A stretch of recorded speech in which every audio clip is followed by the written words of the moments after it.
Hello guys, आज के short में हम प्रिज्म टॉपिक के कुछ बहुत ही इंपॉर्टेंट रिलेशंस को रिवाइज करेंगे जिन पे बेस्ड प्रॉब्लम्स जेई में अक्सर पूछी जाती हैं। सो फर्स्ट रिलेशन है हमारे पास एंगल ऑफ डेविएशन का। एंगल ऑफ डेविएशन इक्वल होता है आपका angle of incidence plus angle of emergence and minus angle of prism के। एंगल ऑफ प्रिज्म को ही हम बोल देते हैं एपेक्स एंगल भी।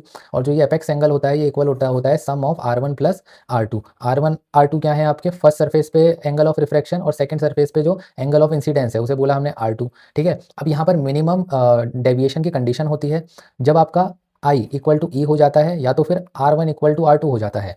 तो हमारे पास ये फॉर्मूला आता है मिनिमम डेविएशन का।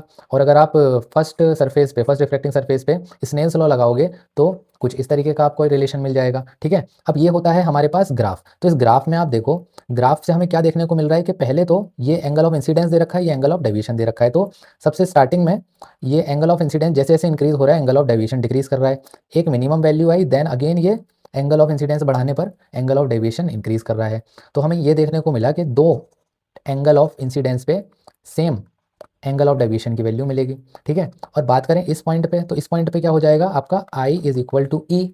आई इज इक्वल टू ई हो गया, तो ये कौन सी कंडीशन हो गई आपकी मिनिमम डेविएशन वाली। तो यहाँ पर हमें मिल जाएगा मिनिमम डेविएशन। ठीक है, अब बात करते हैं थिन प्रिज्म की, यानी आपका ए जो है वो स्मॉल है। तो थिन प्रिज्म का ये रिलेशन होता है डिस्पर्सिव एंगल। जब भी आपकी व्हाइट लाइट इंटर करती है तो व्हाइट लाइट आपकी 7 कलर्स में स्प्लिट हो जाती है। मैंने यहाँ 2 एंड वाले कलर से रिप्रेजेंट कर दिए हैं, वॉयलेट एंड रेड। तो इनके बीच का जो एंगल होता है उसे हम क्या कहते हैं, मतलब इनके एंगल ऑफ डेविएशन का जो डिफरेंस होता है उसे हम क्या बोलते हैं, dispersive angle. Okay, mean deviation क्या होता है, deviation of violet plus deviation of red upon 2। Okay, dispersive power, dispersive angle upon mean deviation, ये होती है डिस्पर्सिव पावर। अब एक बहुत ही इंपॉर्टेंट यहाँ पर कंडीशन होती है, वो ये है कि अगर आपके प्रिज्म कुछ इस तरीके की पोजीशन में रखे हैं तो हमें यहाँ पर नो डेविएशन देखने को मिल रहा है अगर, तो मतलब वहाँ पर क्या हो रहा है, इसका डेविएशन और इसका डेविएशन इक्वल हो गया है। ठीक है, दोनों का इक्वल हो गया तो नेट डेविएशन क्या हो गया, जीरो, यानी कि इंसिडेंट रे और इमरजेंट रे दोनों एक दूसरे के पैरेलल हैं।